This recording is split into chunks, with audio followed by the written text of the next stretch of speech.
Well, good evening, everybody. They say we'll do crazy things out of love, that we will not count any cost, that we will move across the country, that we will do crazy, unthinkable, shocking things out of love for someone. Maybe the lowest hanging fruit in my mind right now is the image of my dad willing to sleep for a week at a time next to my mom's hospital bed. What would drive someone to do that? Love. This desire to be near the one that you love and to not count any cost. And all of this comes at such a staggering, incredible, amazing thing to think about. That can't be argued rationally. Because there's nothing rational about love. It's so shocking. What about God's love? What will God's love do for each of us? To what lengths will God's love go for us? God so loved the world that he gave his only Son. And then tonight from our gospel, Jesus loved his own in the world and he loved them to the end.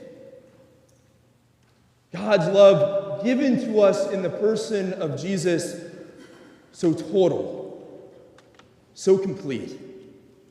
We can hardly imagine it. And for those people who lived 2,000 years ago to encounter someone like Jesus, who was claiming to be God, it was such a shocking claim. Why?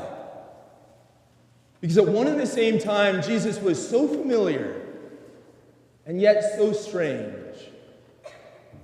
People encountering Jesus could say, whenever he speaks, he sounds just like me. Jesus has the same accent as I do. And they could say, Jesus, he has the same skin tone as me. He looks like me. And others could say, hey, you know what, Jesus, he grew up in a house that looks just like mine. Jesus was so familiar. And yet Jesus, the love of God, was also so strange. Because, you know, when he speaks as one with a power and authority that I thought only God had. And, you know, while he looks like me, it seems like he's not really from these parts. And while his house, it looked like mine, it doesn't seem like his home is here. Jesus, in his familiarity, but in his strangeness, shocked people. It was unthinkable to them that the all-powerful, all-knowing, eternal God would stoop so low to become one of us. And whether one came to have faith in Jesus or not, the reaction to anyone who's ever taken Jesus seriously has been the same: shock. And tonight, in our gospel, Peter is shocked by Jesus. You will never wash my feet. How come? Peter knows two things very well. He knows that the job of a foot washer is left to the lowest of the low sort of slave. The kind of slave who's just got his foot in the door is the one who has to wash off the dirt caked onto another man's foot. And he knows that's not Jesus. It wasn't that long ago that Peter himself made the claim, "You are the Christ, the Messiah, the Holy One of God. You have the words of everlasting life." Peter, in his reverence for Jesus as God, says, "No, you cannot draw that close to me, Jesus. You will never wash my feet." there's something about Jesus that Peter, as of yet, does not fully understand. He doesn't yet fully understand the length to which God will stoop down to draw close to us. The amount to which God will go to be near to us. Peter does not yet fully understand that. At the beginning of the Gospel of John, tonight we're near the end, John begins his great story of Jesus with these words. The Word became flesh and dwelt among us. What's that mean? The Word became flesh and dwelt among us. That's Greek lingo for the very mind and truth of God became one of us.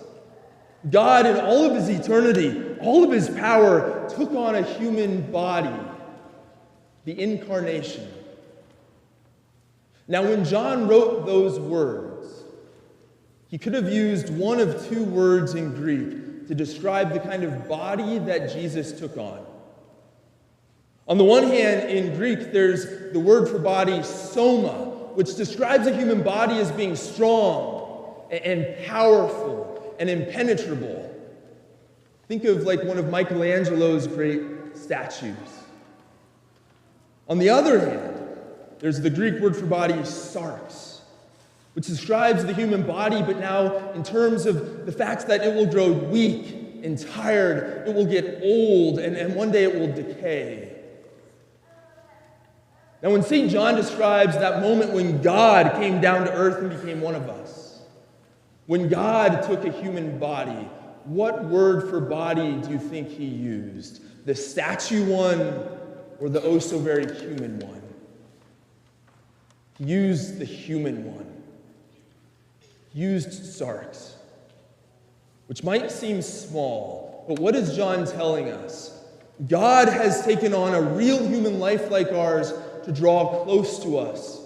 There is no length to which God will not stoop down to be near to us. God, love, never counts the cost. Now, why did God do this?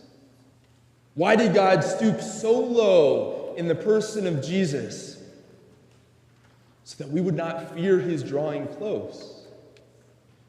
God, in all of his eternity, all of his power, all of his knowledge, so far above us.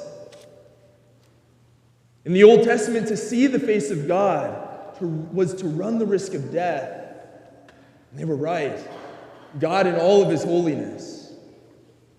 But God in the person of Jesus draws so close to us so that we wouldn't fear when he comes near to us. And that's what's happening in the washing of feet. God, the very love of God in the person of Jesus is becoming so near, is stooping so low down next to Peter, that Peter would no longer have any fear of God. But if that shocked Peter, just think about what would happen a few minutes later, when while at table, Jesus took bread, he blessed it, he broke it, and he gave it to his disciples, saying, "This is my body."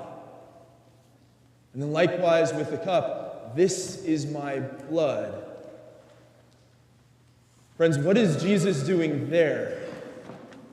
He's doing the same thing he's always done. He's stooping so low, he's drawing so close, so that we would never fear it when he comes near to us. But he does this all at a great risk, that we might miss him, that we might take him for granted, that we might not think much of him. But on this night, the night before he died, Jesus reminds us of that great love of God, that love that goes until the very end. And he shows it to us in his willingness to stoop low to his disciples to wash their feet, but then to give his body as our food. Friends, as we enter into these Easter feasts, let us not fear the God who draws close. Let us be reminded of that love that lasts until the end.